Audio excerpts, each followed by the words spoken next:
A Nike acabou de bater o menor preço de ação de uma década, um preço que a gente não via desde outubro de 2014. Em novembro de 2021, a Nike valia 281 bilhões de dólares no mercado, hoje vale cerca de 70 bi. São mais de 200 bilhões que evaporaram, e o mais interessante dessa história é que a Nike não foi derrubada por um concorrente, por uma crise global ou por um escândalo, nada. A Nike tropeçou numa decisão estratégica própria. Meu nome é Daniel Stavali e hoje eu vou te mostrar como uma aposta que parecia genial custou 1/3 do valor de mercado da maior marca esportiva do planeta. Para entender essa história, a gente precisa voltar lá para 2020. O CEO era John Donahoe, executivo experiente, vindo do eBay, com um histórico forte em transformação digital. Quando a pandemia chegou, as lojas fecharam e o e-commerce da Nike explodiu. Donahoe olhou para aquele cenário e tomou uma decisão que naquele contexto fazia sentido: apostar pesado na venda direta para o consumidor final. Isso porque vender direto corta intermediário, você captura a margem, né, melhora a tua margem, e a lógica era uma maravilha. E entendendo um pouquinho aí a lógica por trás disso,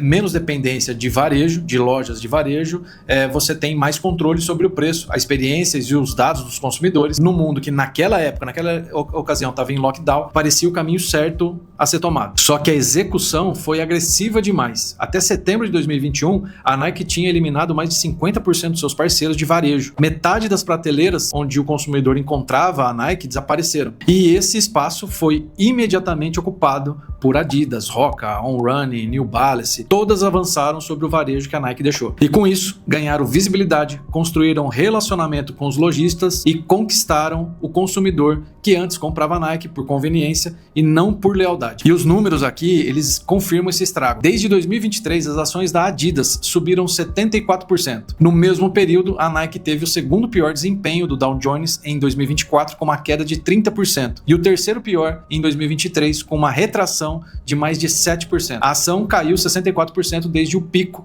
de novembro de 2021. E agora vamos para os números mais recentes aí, no terceiro trimestre do ano fiscal de 2026, que foi divulgado em 31 de março agora. Então vamos olhar para a receita total: 11 bilhões de dólares, estável no ano contra ano, mas se você olha a moeda constante, foi uma queda de 3%. Isso porque essa estabilidade ela veio pelo efeito cambial, não operacional. O lucro por ação foi de 54 para 35 centavos. Sim, ela bateu a estimativa de Wall Street, que era de 28, mas a estimativa já tinha sido revisada para baixo várias vezes. Então, se você superar essa expectativa, que é muito baixa, não muda nada aí a tendência da análise. Agora, se a gente analisa por segmento, a coisa fica um pouco mais reveladora. Venda no atacado, 6,5 bilhões, uma alta de 5%. Na América do Norte subiu 11%, e isso é um sinal mais claro de que a reaproximação com o varejo está funcionando. Nike Direct, 4,5 bilhões, que é uma queda de 4%. O digital caiu 9% e lojas próprias caíram 5%. O canal que era para ser o futuro da empresa, hoje é o que mais recua. E esse é o paradoxo central aqui da Nike nesse momento. O canal que recebeu todo o investimento está encolhendo, enquanto o canal que foi abandonado é o que cresce. A tese de investimento dos últimos 4 anos se inverteu. Quando a gente olha para a margem bruta, que é de 40,2%, queda de 130 pontos base. Detalhe importante aqui, 300 pontos base desse impacto vem de tarifas da América do Norte. Sem as tarifas, a margem teria expandido. A Nike fabrica a maior parte dos seus produtos no Vietnã e na China, e as tarifas americanas devem custar cerca de 1,5 bilhão por ano, mais do que o lucro líquido dos 2 últimos trimestres combinados. Olhando para a Converse, a receita foi de 264 milhões de dólares, é uma queda de 35% em todas as geografias, sem sinal de recuperação. Olhando para a China, a Nike projeta queda de 20% na receita chinesa no quarto trimestre. No segundo trimestre já tinha caído 17%. A empresa está reduzindo o sell-in de propósito para limpar estoque e sair do ciclo de promoções que vinha corroendo a imagem premium.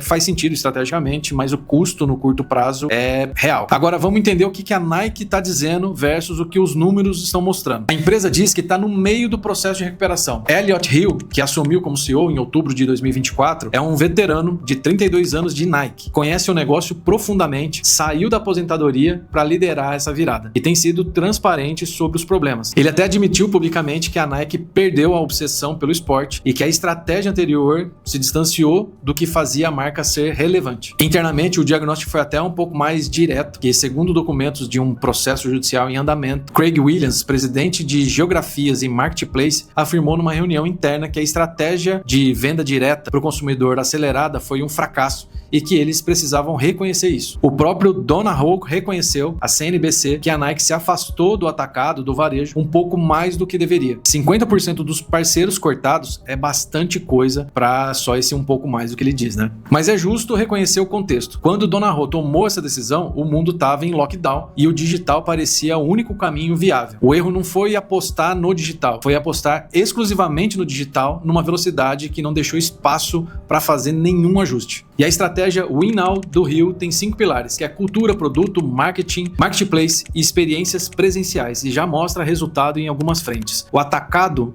na América do Norte subiu 11%. A parceria Nike Skins está sendo expandida internacionalmente. A empresa está se reorganizando por esportes, voltando à estrutura que funcionou por décadas. Ao mesmo tempo, corta 775 empregos em distribuição e contrata em atacado, marketing esportivo e inovação. É uma reestruturação profunda que vai levar tempo, viu? Agora, você acha que a Nike vai se recuperar? Muito provavelmente, porque esses 46 bilhões de receita anual, presença em 190 países, contratos com Cristiano Ronaldo, Vini Júnior, Mbappé, e uma Copa do Mundo agora esse ano, em 2026. A camisa da seleção brasileira para o Mundial vendeu 30% a mais do que em 2014 e a marca ainda gera desejo massivo do público. Só que eu acho que ela tem que resolver 3 problemas sérios aí. Primeiro é a China. Queda de 20% em um dos maiores mercados do mundo exige produto relevante e preço competitivo, especialmente com marcas locais ganhando espaço. Segundo são as tarifas. 1,5 bilhão de dólares por ano em custos adicionais. Cara, se repassar isso para o consumidor é possível, mas é muito arriscado.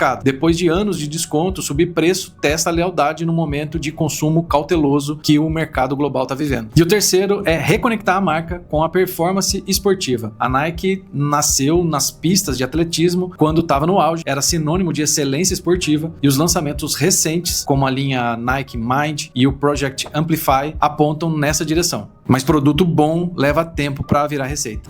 E o que essa história ensina pra gente é bem direto, porque nenhuma marca, por maior que seja, tá imune a uma sequência de decisões estratégicas que não funcionam. A Nike não foi vítima do mercado, foi vítima de uma aposta ousada que não saiu como planejado e de uma demora em corrigir o rumo dessa execução. A Nike foi batizada em homenagem à deusa grega da vitória, Nike. E vitória no esporte, como nos negócios, não é permanente. Você conquista de novo todo santo dia. Se esse vídeo te fez pensar diferente sobre alguma coisa, deixa o like, se inscreve e comenta. Você acha que a Nike se recupera antes da Copa do Mundo ou essa reestruturação vai demorar mais do que o Wall Street imagina? Meu nome é Daniel Stavali, eu falo sobre negócios. Se inscreva aqui para não perder o próximo vídeo.